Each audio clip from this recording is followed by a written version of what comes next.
ਰੋਸ਼ਨੀ ਪਾਵੇ ਦੀ ਕੀ ਅਹਿਮੀਅਤ ਹੈ ਇਲਾਜ ਮੁਆਵਜ਼ੇ ਦੀ।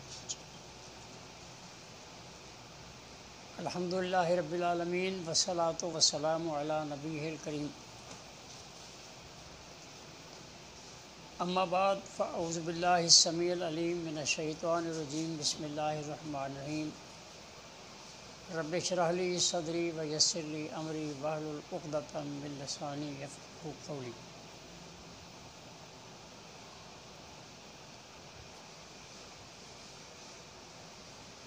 اسباب ممرضہ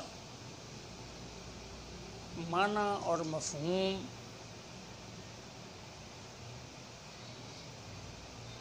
کہ ہر مرض پیدا ہونے سے پہلے اس کا ایک سبب ضرور ہوتا ہے۔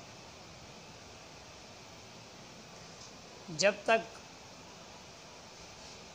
سبب نہ ہو مرض نہیں ہو سکتا۔ مرض کوئی بھی ہو اور جب تک اس مرض کے سبب کو سمجھا نہ جائے مرض دور نہیں ہو سکتا۔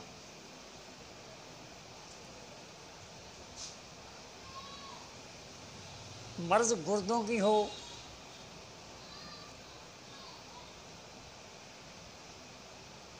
پیٹ میں پانی پڑ چکا ہو، دل کے وال بند ہو چکے ہوں، بلڈ پریشر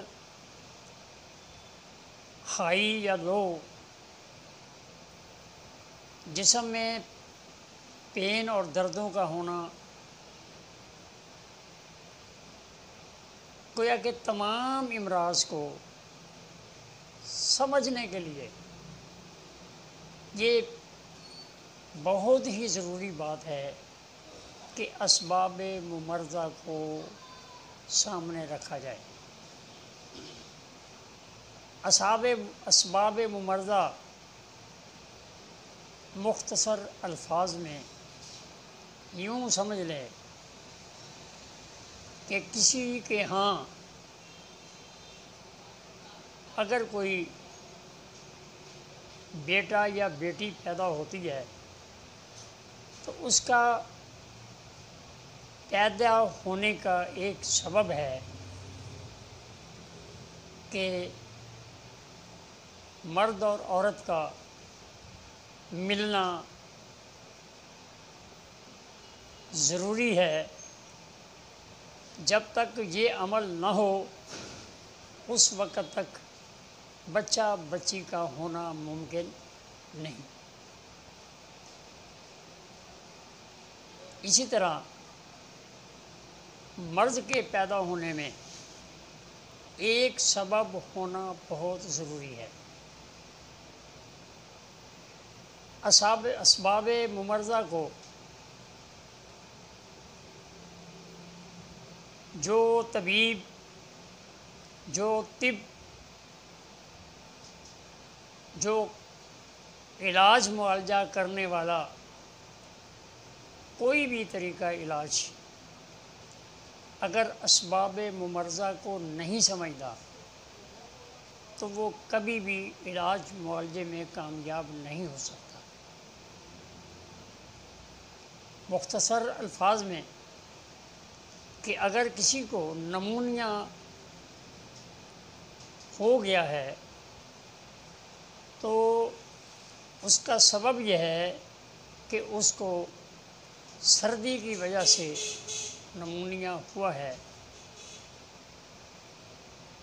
اب سردی کے ہونے کا سبب سامنے ہو کہ سردی کا موسم یا سرد چیزوں کا استعمال، اسی طرح اگر کسی کو یرقان ہو چکا ہے تو اسباب ممرضہ یعنی مرض کا سبب گرمی کی غذائیں یا گرمی موسم کی وجہ سے اس کا بیمار ہونا، اسی طرح اگر کسی کو ہیضہ ہو چکا ہے تو اس کا سبب یقیناً رطوبت کا بڑھ جانا، پانی کا رطوبت کا زیادہ استعمال ہونا، یہ مرض کا سبب ہوگا۔ جب تک رطوبت والے مرض کو دور کرنے کے لیے دو چیزوں کا طبیب کے سامنے ہونا ضروری ہے۔ ایک تو جس کے سبب وہ مرض پیدا ہو رہی ہے اس سبب سے اس کو دور کر دیا جائے۔ اگر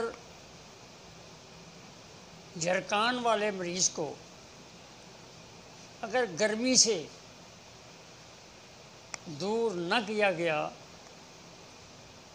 اس کے غذا میں انڈے گوشت بند نہ کیے گئے، تو دنیا کی کوئی دوائی اس کا یرقان دور نہیں کر سکتی۔ نمونیا والے مریض کا مرض کا سبب اگر سردی ہے تو سرد چیزیں، خشک چیزیں اور موسم کا مد نظر رکھنا بہت ضروری ہوگا۔ دوا تو نمونیا والے کو گرم دے دی جائے، لیکن اس کی برف والا پانی یا دہی لسی یا ترش چیزوں کا استعمال نہ روکا جائے تو سوال ہی پیدا نہیں ہوتا کہ اس کی مرض دور ہو جائے۔ اسباب ممرضہ سمجھنے کے بعد اب ہمارے پاس ایک قانون موجود ہے کہ ہم نے نمونیا والے کو کس علاج سے، کس دوا سے اس کو ہم نے ٹھیک کرنا ہے۔ اگر کسی کو یرقان ہے تو پہلے اس کے سبب کو دور کیا جائے، پھر اس کے لیے گرم غذاؤں کو بند کرنے کے بعد پھر تری والی چیزوں کا استعمال کرایا جائے۔ اگر اس کی غذا کو اور موسم گرم یہ اس کے مرض کا سبب ہے، اگر اس کو دور نہ کیا گیا تو صرف شربت اور رطوبت کے بڑھانے سے اس کا مرض ختم نہیں ہوگا۔ ہر مرض کا ایک سبب ہے۔ آج بڑے ہی افسوس سے، بڑے ہی دکھ سے میں یہ بات کہوں گا کہ گردوں کے مریض بہت زیادہ، دل کے مریض بہت زیادہ، دردوں کے مریض بہت زیادہ، بلڈ پریشر کے مریض بہت زیادہ، اور ان مرضوں کو سمجھتے ہوئے یا ان علامتوں کو سمجھتے ہوئے بہت ہی زبردست طریقے سے ہسپتال نئے سے نئے روز بروز بڑھتے جا رہے ہیں۔ دل کے علاج معالجے کے لیے نئی سے نئی ادویات کا انتخاب کیا جا رہا ہے۔ ہاسپٹل زیادہ سے زیادہ بنائے جا رہے ہیں، لیکن اسباب ممرضہ منہ موڑا جا رہا ہے۔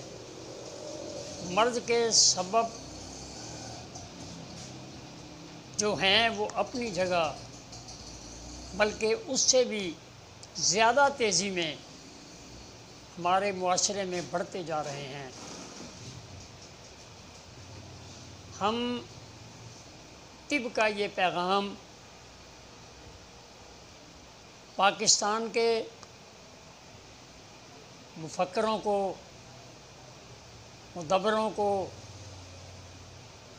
ذمہ دار لوگوں کو، حکمرانوں کو یہ بتانا چاہتے ہیں کہ خدا را ان ہسپتالوں سے، ان ڈاکٹروں سے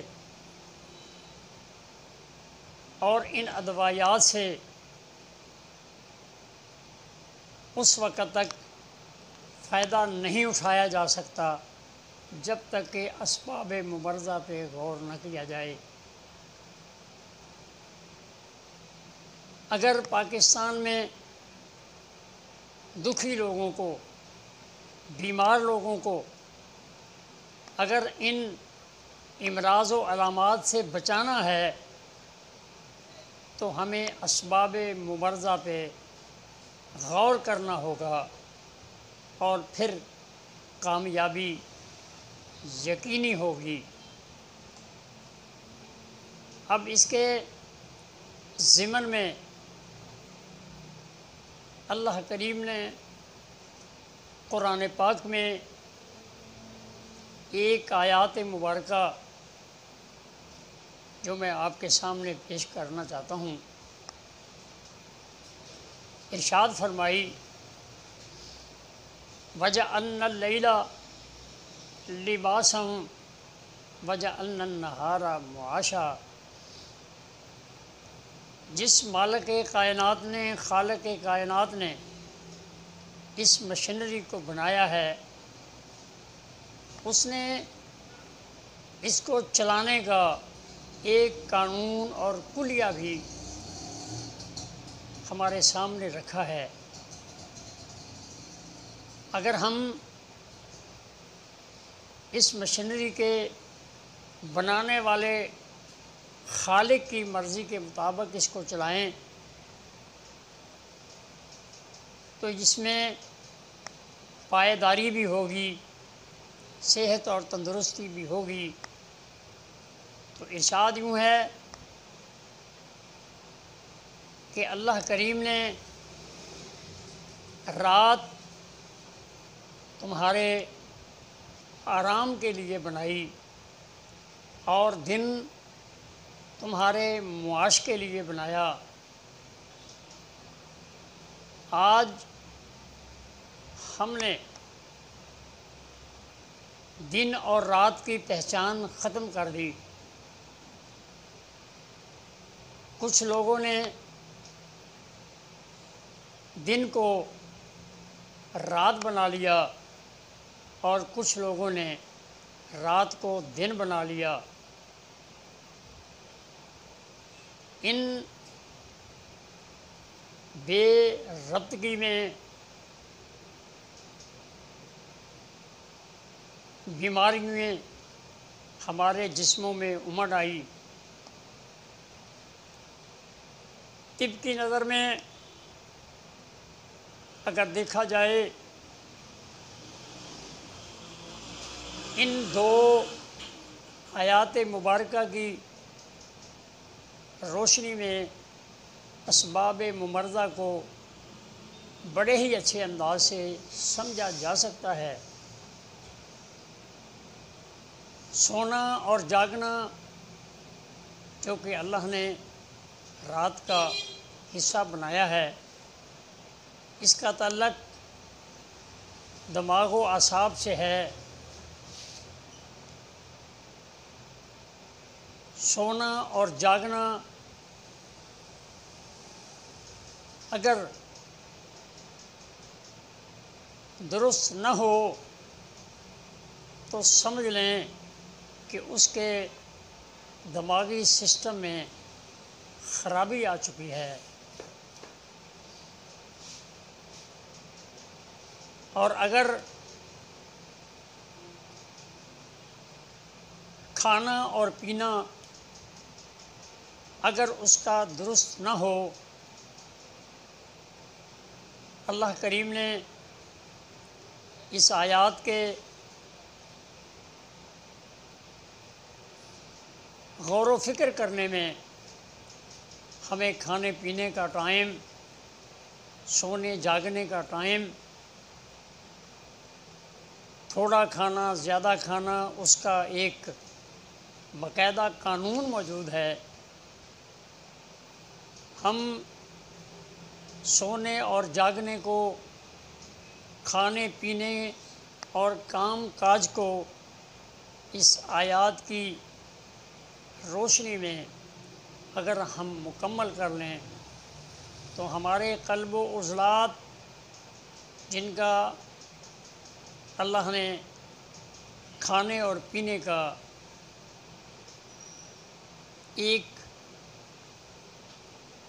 ایسا ربط جوڑا ہے کہ بھوک اور پیاس قلب و عضلات کے تحت ہے،